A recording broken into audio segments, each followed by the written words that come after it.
Bonjour à tous, j'espère que vous allez bien, que vous êtes en pleine forme. Je me présente, je suis Grégoire Jacob de la chaîne Le Vin en Poupe.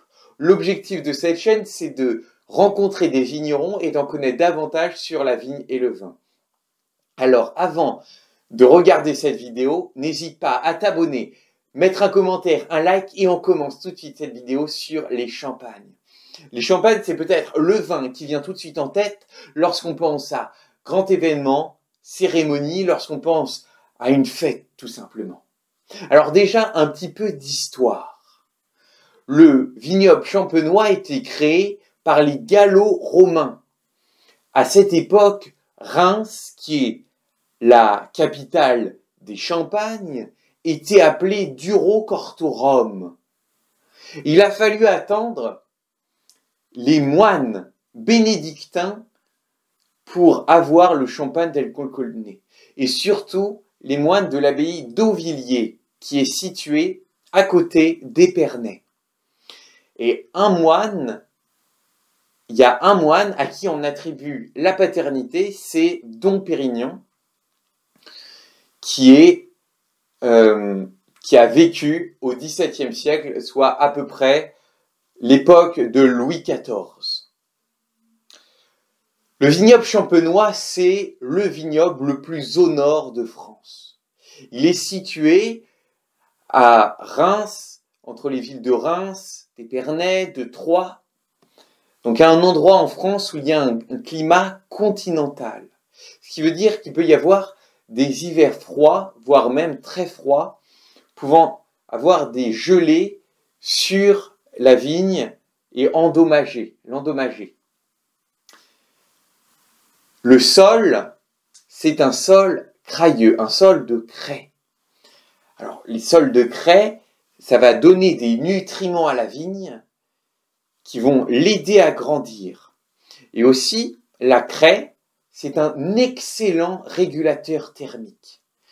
Et l'élevage, vous savez, cette période, j'ai fait une vidéo sur l'élevage, cette période où le vin va maturer, est mis dans les caves qui sont creusées dans la craie. Allez visiter un petit peu les différents vignobles champenois et vous verrez ces caves construites un petit peu comme des trous de gruyère. Et donc là, il y a la craie et au-dessus, il y a un sol argilo-calcaire. Le sol argilo-calcaire va retenir l'eau. Donc c'est excellent aussi pour la vigne. Après ce sol, il faut voir aussi les cépages. Il y a 7 cépages qui sont autorisés réglementairement pour le champagne. Et il y en a 3 qui sont majoritairement utilisés. C'est le chardonnay, qui va apporter toute la finesse au vin. Il y a aussi le pinot noir et le pinot meunier. Lorsqu'un vin est essentiellement fait avec du chardonnay, on dit que c'est un blanc de blanc. C'est un vin très fin. Lorsqu'il est fait avec que des cépages noirs, on dit que c'est un blanc de noir. Et ça en fait un vin puissant.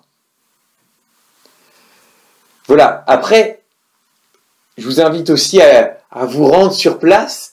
Vous verrez toute la grandeur aussi du vignoble champenois avec la vallée de la Marne, avec aussi la montagne de Reims. C'est là où on a les premiers crus. La côte des Blancs autour de Cézanne et la côte des Bars dans le sud-est de Troyes. Donc voilà, déjà un petit peu pour connaître sur le vignoble champenois. J'espère que vous avez apprécié. Si vous avez des questions, n'hésitez pas à les mettre en commentaire. Et on se dit à très très vite.